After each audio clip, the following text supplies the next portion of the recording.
A Bíblia Sagrada é o livro mais vendido e, consequentemente, publicado da história. Estima-se que 5 bilhões de cópias foram produzidas ao longo do tempo. Ela é a base doutrinária de, pelo menos, 3 segmentos religiosos. O alicerce moral destes segmentos, que seriam o judaísmo, em todas as suas formas, o cristianismo, da mesma forma, e o samaritanismo. Considerando este fato, todos estes segmentos, de alguma forma, reivindicam a interpretação correta dos textos. No vídeo de hoje, nós falaremos um pouco sobre isso. Shalom Aleichem e até já!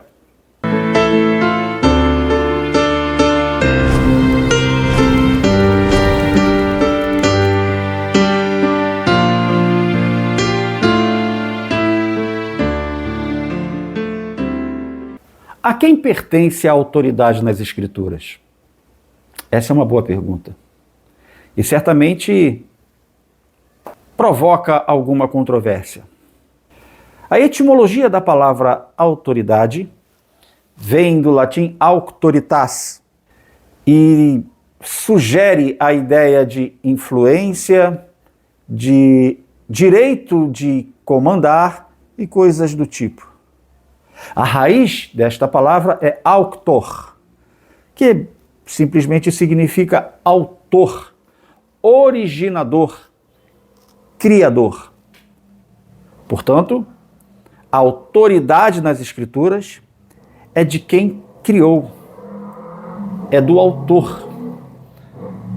E sobre isso nós temos algumas informações internas, ou seja, dentro da própria Bíblia, que nos ajuda a identificar quem possui a autoridade nas Escrituras. Antes de falarmos sobre isso, quando nos referimos à Escritura, à palavra do Senhor, cabe dizer que palavra do Senhor é a Torá, ou, como é conhecida no Ocidente, o Pentateuco. Os 5 livros escritos, segundo a tradição, por Moshe. Todas as demais obras, todas as demais escrituras se baseiam na Torá.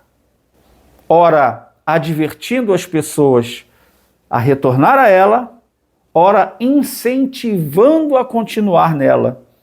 Portanto, o alicerce de todo o texto sagrado é a Torá.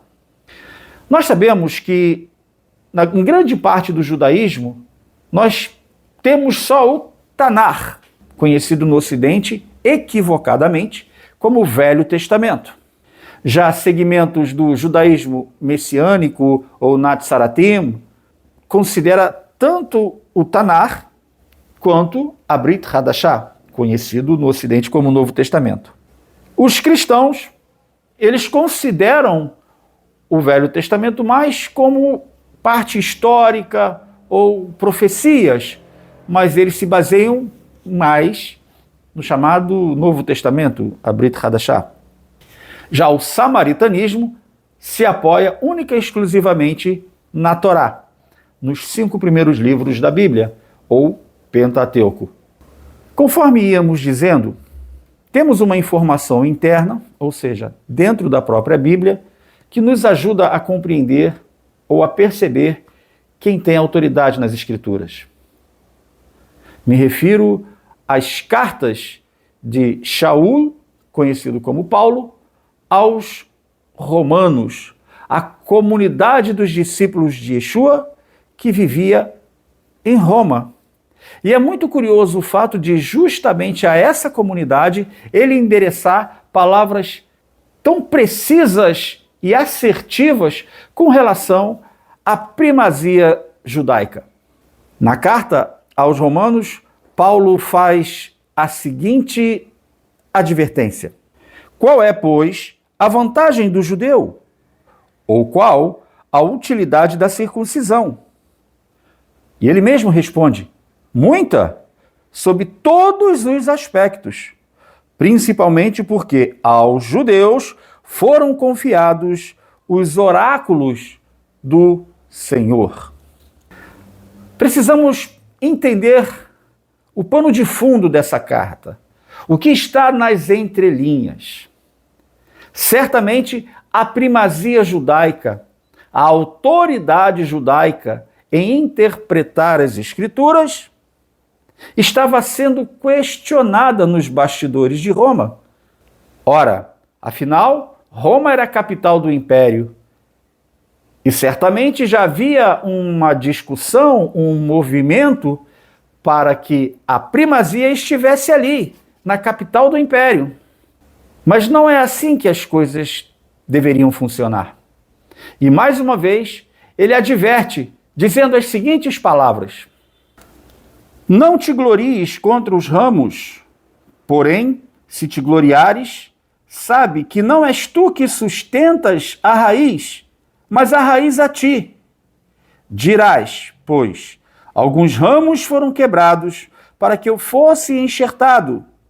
Bem, pela incredulidade foram quebradas. Tu, porém, mediante a fé, estás firme. Não te ensoberbeças, mas teme, porque se o Eterno não poupou os ramos naturais, também não te poupará. Mais uma vez, o emissário se viu forçado a advertir os romanos a serem mais humildes. Ele lembrava que a oliveira verdadeira, original, como símbolo de Israel, era quem sustentava todos os ramos. As raízes eram judaicas, ou se preferir, hebraicas. E desta raiz, é que todos os galhos, todos os ramos deveriam se alimentar. Era a raiz que sustentava-os, e não o contrário. Apesar da advertência do apóstolo, parece que isso não foi assimilado por Roma, pois em 12 de abril de 2013, o Papa de então, que recentemente faleceu, fez a seguinte declaração: somente a Igreja Católica tem autoridade para interpretar a Bíblia corretamente. Totalmente o contrário daquilo que Shaul escreveu aos romanos. Ele foi ignorado. Como se não bastasse o testemunho do emissário, o próprio mestre, Rav Yeshua de Nazaret, também fez observações muito importantes quando, ao se encontrar com a mulher samaritana, durante o diálogo, quando ela tinha dúvidas se os samaritanos, que são israelitas, são os remanescentes, os descendentes das 10 tribos de então, que reivindicava a autoridade, que o local de adoração era no Monte Gerizim, que rejeitava a casa de Davi, Yehudá, né, ou Judá. Durante o diálogo, quando ela pergunta qual seria o lugar certo para se adorar, o mestre diz para ela que chegaria um tempo que não seria nem no Monte Gerizim, nem em Jerusalém. E ele ainda faz uma declaração muito forte, quando ele diz: vocês adoram o que não sabem. Nós quem? Judeus, adoramos o que sabemos. Ou seja, o que está nas entrelinhas? Se você quer adorar ao Eterno, aprenda com o judeu. Porque a eles foram dadas as palavras sagradas. E a eles foi dada a responsabilidade de compartilhar essa palavra para com todo mundo, como já falado em vídeos anteriores.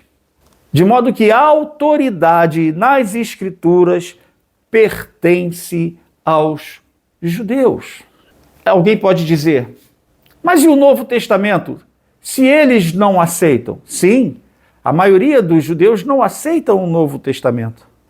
Mas isso não muda o fato desta obra ser judaica, porque todos os autores dos livros que compõem o chamado Brit Hadashah, eram judeus, com a exceção de um homem, que era Lucas, um sírio convertido ao judaísmo.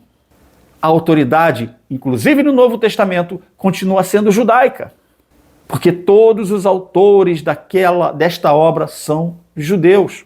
Ou seja, toda a Bíblia é um livro escrito por judeus, dentro de uma perspectiva judaica de composição e também de interpretação, dentro de um contexto sociopolítico judaico. Desprezar esses fatos e interpretar diferente disso é o que nós chamamos de exegese. Não é o que deve ser uma exegese. A autoridade nas Escrituras pertence àqueles que receberam a revelação. É importante dizer que a comunidade de Yeshua, as primeiras, elas se reuniam em sinagogas. Sabe-se que até meados do século II da Era Comum, século II depois de Cristo, os Natsaratim, ou Netzarim, e os Zebionim frequentavam as mesmas sinagogas que os demais grupos. Eles estudavam a Torá. Eles consultavam o Tanar. Não existia, para a comunidade primitiva, o que é chamado hoje de Novo Testamento. Inclusive, vale dizer que o reconhecimento daquelas pessoas de que Yeshua de Nazaret era o Mashiach não estava baseado no Novo Testamento. Estava baseado no testemunho, nas profecias. E isso é muito importante. Porque para se reconhecer Yeshua como Mashiach, não há necessidade da Brit Hadashah, chamada Novo Testamento. Qual é a importância do Novo Testamento? Ele é muito importante. Ele é tão importante para a comunidade de Yeshua quanto a Mishnah é para o judaísmo. Aliás, permitam-me dizer que a Brit Hadashah é uma espécie de Mishnah, porque são interpretações, são tratados dos emissários de Yeshua para as comunidades espalhadas pelo mundo antigo. Portanto, com este vídeo, nós queremos afirmar que a autoridade nas Escrituras pertence àqueles que foram os fiéis depositários, os judeus. Se você gostou desse vídeo e achou ele útil, compartilhe. Shalom e até a próxima.